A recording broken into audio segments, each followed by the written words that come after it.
جات كجبر ضرر، وجبر الضرر الان كاين امكانيات ماديه دخلت، ولكن خاص تصور اللي يكون فيه هذه الامكانيات على محافظه النصوص القانونيه موجوده، النص القانوني اللي كيخدم الكوبي بريفي موجود. نرجع لواحد المساله اخرى هي في هذا المجال ديال سواء التسجيل او التوزيع او الى غير ذلك من هذه الاشياء، طرح واحد الاشكال كبير، لانه ما كاينش واحد تواصل، ما كاينش واحد يعني مقاربه تواصليه مع المبدعين في القطاع. هذا الغياب ديال المقاربه التواصليه كتخلق واحد الفلو.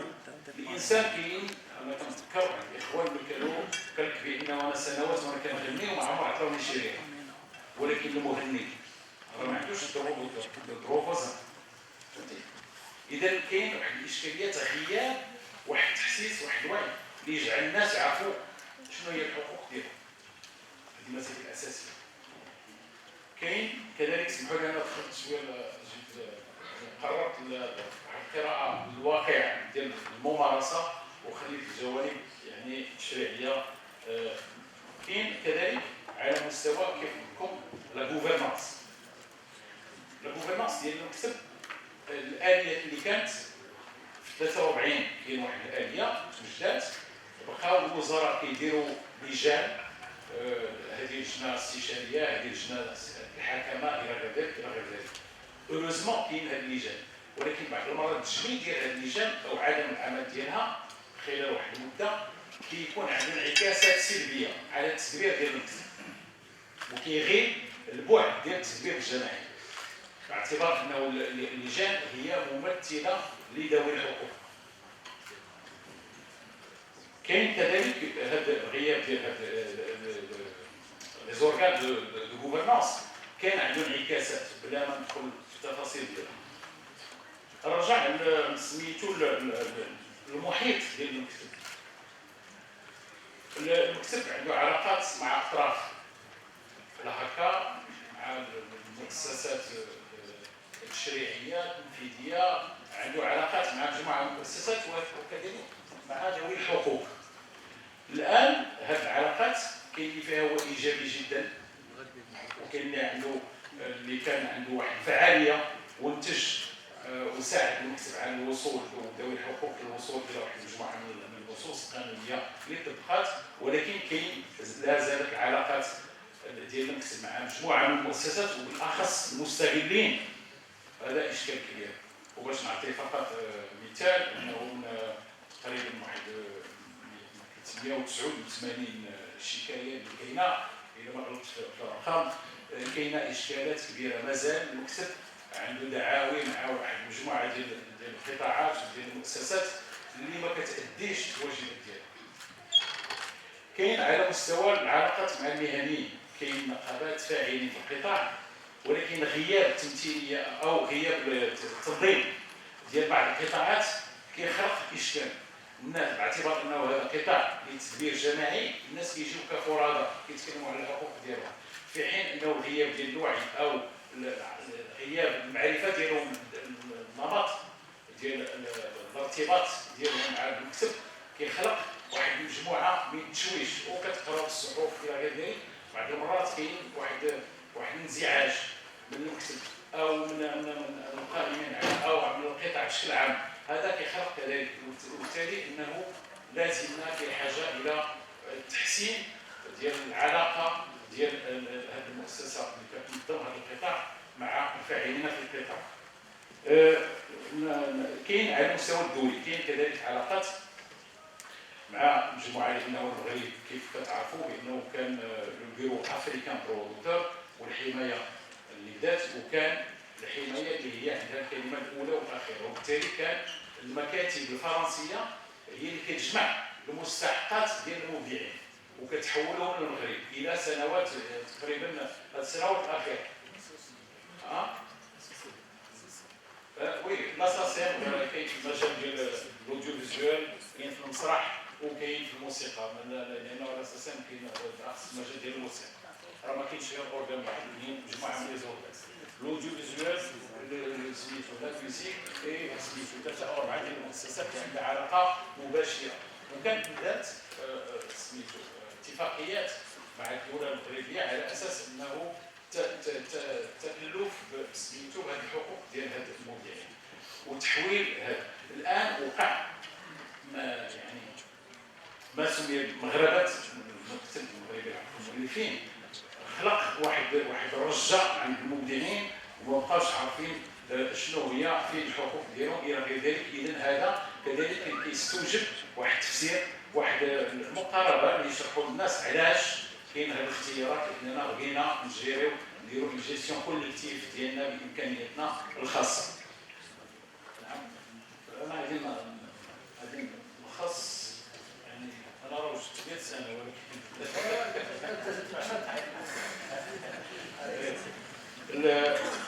اذا الخلاصه الاولى هو انه تشريع الترسانه القانونيه ما خدماتش لصالح المبدع بالشكل اللي كان تصور نظري. كاين واحد التصور نظري، كاين الترسانه القانونيه، كاين اليات، ولكن ما استفدتش منها ذوي الحقوق. عندنا اخر نقطه فيها هي اي تصور الان واي اليات. انا كنعتقد مجموعه من المقترحات لاعاده النظر في القطاع. ما كنتكلمش على الترسانه القانونيه وحدها، كنتكلم عن المكسب او اعاده النظر من خلال انا حددت واحد 10 نقاط اللي يمكن تساهم بشكل ايجابي في تحسين هذا القطاع، وهذا الشيء يعني نخليه فيما بعد او في النقاش. كذلك الان كاين واحد الوضع، كاين واحد نقاش عمومي، وكنعتقد الاستاذ درويش حتى هو يعني اختار هذا الموضوع باعتبار انه كاين نقاش عمومي مشاركه فيه مجموعه من الاطراف. كنعتقد بانه باش نساهموا ايجابيا كاين دي ميزور دورجونس. اشياء اللي خصنا الان ثم الان اننا خصنا ندوزو لها. غادي نكتفي بنقطه او جوج نقط فقط. اول شيء هو ضروري من لورغانيزاسيون ديال واحد اسامبلي جينيرال اللي ذوي الحقوق. طبعا كاين الترسانه القانونيه خص واحد دي زاموندمون دي موديفيكاسيون ديال لي تكست. كاين خاص اورغان دو غوفرنانس خص يكون واضح، ولكن الاساسي هو انه كاين هذه الموديفيكاسيون في لا لوا، ولكن الاساسي كذلك هو انه جميع الاطراف او اكثر من نتجاوزوا حنا كاع الاسامبلي. يمكن نتصوروا شيء اوسع من هذا الاسامبلي على اساس انه جميع الاطراف الفاعله في القطاع والمهتمه واللي عندها حق تجتمع بناء على واحد الارضيه اللي يمكن تعطي تصور، تعطينا حتى واحد المجموعه من الريكومونداسيون كيف ما وقع في قطاعات اخرى. لوديفيزيوال، السينما اللي عطانا واحد الليفر بلان، السي عمر كنت حاضر الليفر بلان اللي عطانا واحد المجموعه من الاجراءات اللي الان على الاقل قطاع السينما نسبه الى قطاعات اخرى مثلا الموسيقى او المساعده ما كيعانيش نفس الاشكالات. اذا هذا اللي بغيت نلخص به، ومعذره على الا طولت. شكرا. ربح الوقت ومباشرة سأنتقل إلى المداخلة التالية للأستاذ قاسم تصفو.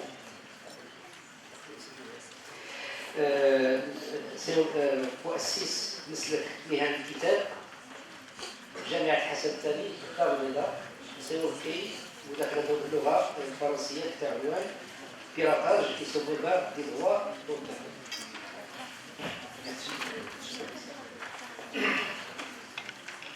Je vais peut-être remonter un peu au niveau historique parce que pour comprendre, je vais surtout parler de piratage, de contrefaçon qui concerne le livre. Il a beaucoup été question de l'audiovisuel, je vais me focaliser sur lui. Et remonter au niveau de notre imaginaire collectif, je pense, pour comprendre cette problématique du piratage et de la contrefaçon. En fait, il faut aller très loin et remonter chez nous au 9e siècle. L'auteur, au droit patrimonial de l'auteur, l'auteur d'ailleurs, il n'y avait rien qui lui revenait. Il avait éventuellement une célébrité qui lui permettait de vivre au crochet d'un vizir ou du sultan ou autre, ou des grands bourgeois, mais il n'y avait Donc ça, je pense que c'est très très important de revenir à ça. Et puis, le copiste copiait comme il voulait. Il mettait ses commentaires à l'intérieur du manuscrit, on ne faisait plus la différence entre les commentaires et le texte original. Il pouvait enlever des pans entiers, des chapitres, etc. d'un manuscrit, ça ne posait aucun problème, ça allait de soi. Et donc, je pense que pour comprendre ce que nous vivons aujourd'hui sur ces problématiques, il faut remonter à ça.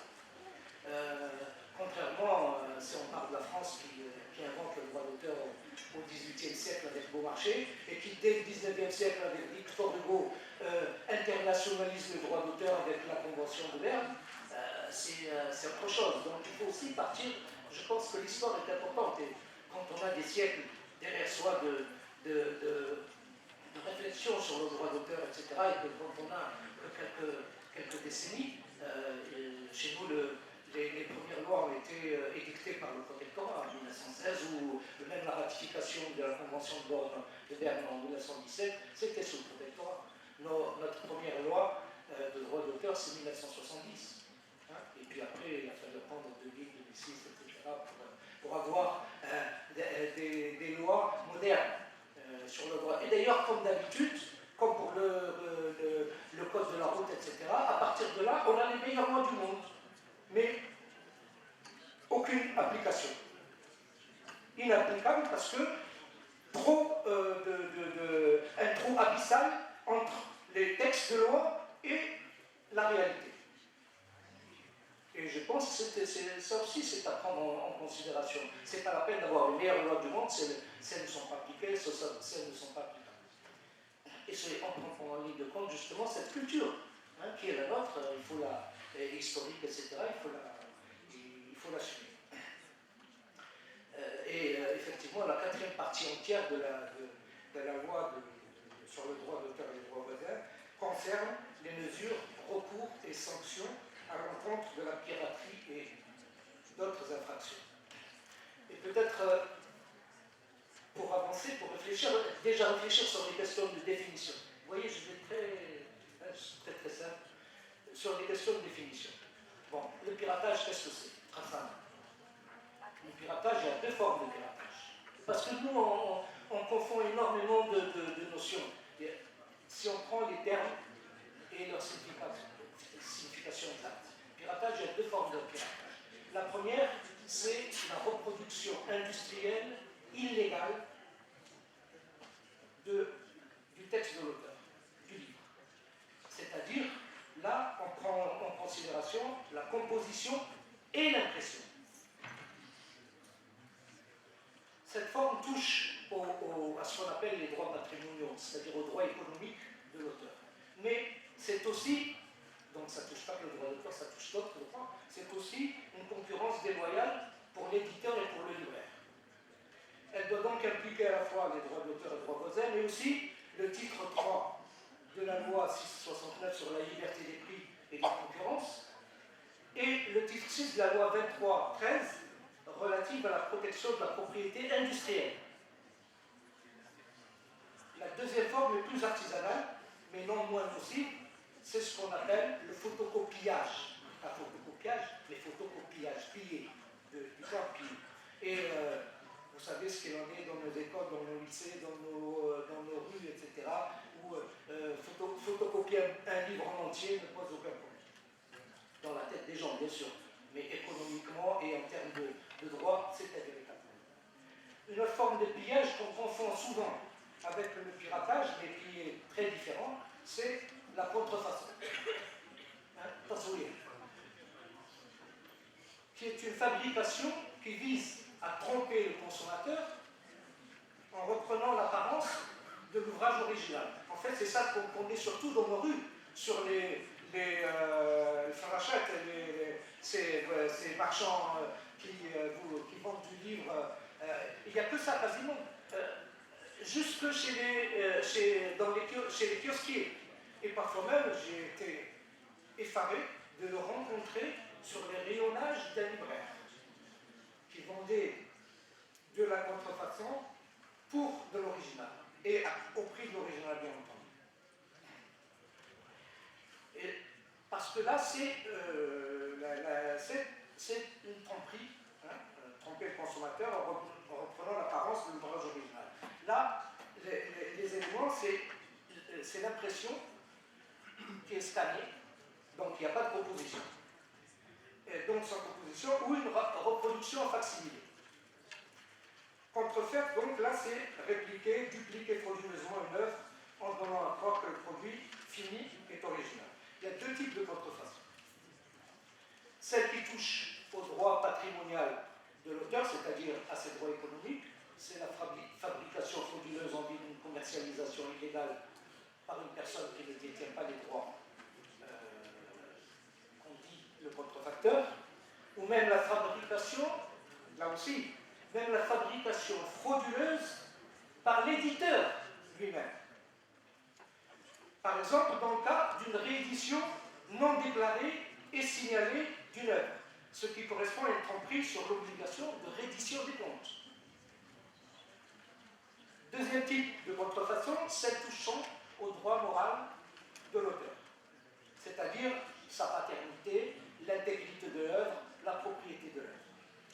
La création frauduleuse à partir d'une œuvre ou d'une partie de l'œuvre de quelqu'un en s'en attribuant la paternité, c'est ce type de contrefaçon, c'est ce qu'on appelle le plagiat. Ou aussi le non-respect de l'intégrité de l'œuvre d'un auteur, c'est le cas de l'altération de l'œuvre lorsqu'on change des éléments d'une œuvre par mutilation. Chez nous, par exemple, au niveau de la traduction, les traducteurs sont habitués à traduire un texte et puis ne pas traduire un paragraphe, sauter quelque chose qui les dérange, etc. Ça ne leur pose aucun problème. Et d'ailleurs, ce sont des réalités qu'on relève très très peu souvent, pour ne pas dire très rarement. C'est-à-dire que pour le lecteur lui-même, ça semble aller de soi. Pour s'attaquer radicalement au piratage et à la contrefaçon, il faut faire respecter les droits patrimoniaux et les droits moraux de l'auteur, bien sûr, et à la fois ceux de l'auteur et ceux de l'éditeur. C'est ce qui implique, ce qu'on n'a pas là non plus chez nous, la nécessité d'élaborer un code de bonne conduite et de bons usages entre l'éditeur et l'auteur. J'ai même vu dans le dernier salon du livre un ouvrage qui a été publié contre l'avis de l'auteur. Il n'y a eu aucun contrat, alors que c'est un élément clé de la loi, aucun contrat écrit, et qui était vendu sur les rayonnages d'un stand au salon du livre de Panama, au dernier salon.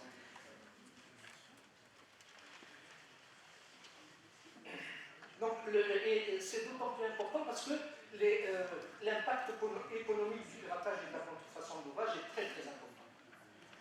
Parce que le contrefacteur ou le pirate, qu'est-ce qu'il va chercher? Il ne va pas pirater ou contrefaire une thèse de doctorat. Il va chercher directement